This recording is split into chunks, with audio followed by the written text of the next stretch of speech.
Praise the lord.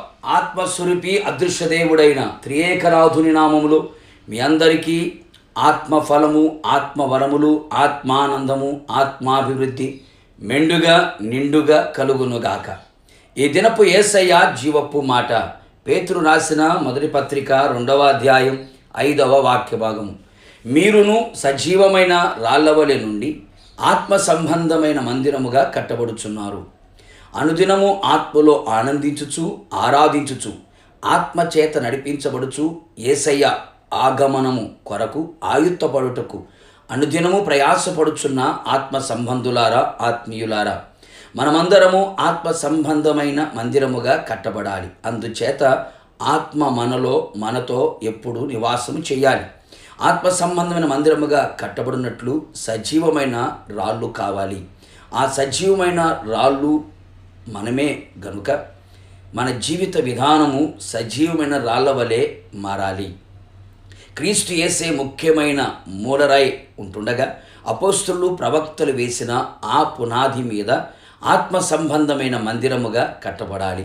సజీవమైన రాళ్లతో కట్టబడిన మందిరము జీవము గల మందిరముగా, సజీవుడైన దేవుడు నివసించే మందిరముగా ఉండును. నిర్జీవమైన రాళ్ళు కూడా ఉన్నవి. అపరాధములతో, పాపములతో ఉన్నవారు, సుఖభోగముల యందు అనగా దేవుని కంటే ఎక్కువగా సుఖానుభవమును కోరుకునేవారు, క్రియలు లేని విశ్వాసము, ప్రేమ కలిగిన వారు, కృతజ్ఞతాస్తుతులు చెల్లించని వాళ్ళు, శరీరానుసారమైన మనస్సు గలవారు. ఇవి నిర్జీవమైన అనుభవాలు. ఇట్టి స్వభావాలతో ఆత్మ సంబంధమైన మందిరము కట్టబడదు అని గ్రహించాలి. సజీవమైన రాళ్ళతో కట్టబడాలి. పరిశుద్ధ గ్రంథములో యెహోషువ నాయకత్వంలో యోర్దాను నడుమ యాజకులు కాళ్ళు నిలిచిన స్థలములో 12 రాళ్ళు తీసుకొని వాటిని నిలబెట్టుడని సెలవిచ్చెను.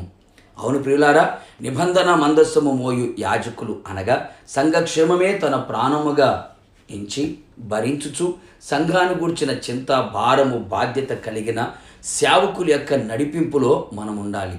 అట్టి నడిపింపులో ఉన్న మనము లోబడిన ఆ రాయి సజీవమైనది.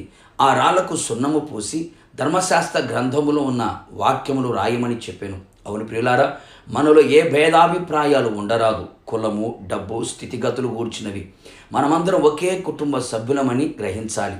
అందుకే సున్నము పోయబడాలి. వాక్యముతో మనం ఎప్పుడూ నింపబడాలి. వాక్యానుసారముగా నడవాలి. అంతేగాక సరిహద్దు రాళ్ళు పాటించుము అని వ్రాయబడి ఉన్నది.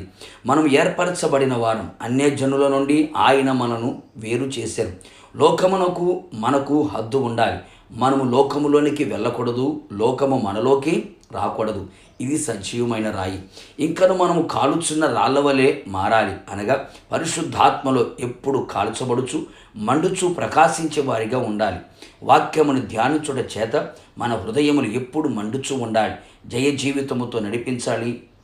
ఇట్టి సజీవమైన రాళ్లతో ఆత్మ సంబంధమైన మందిరముగా కట్టబడుదుముగాక. ప్రార్థన.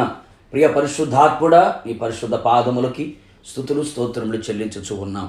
అవును తండ్రి, మేమంతా సజీవమైన రాళ్ల వలె ఉండి ఆత్మ సంబంధమైన మందిరముగా కట్టబడడానికి సహాయం చేయండి.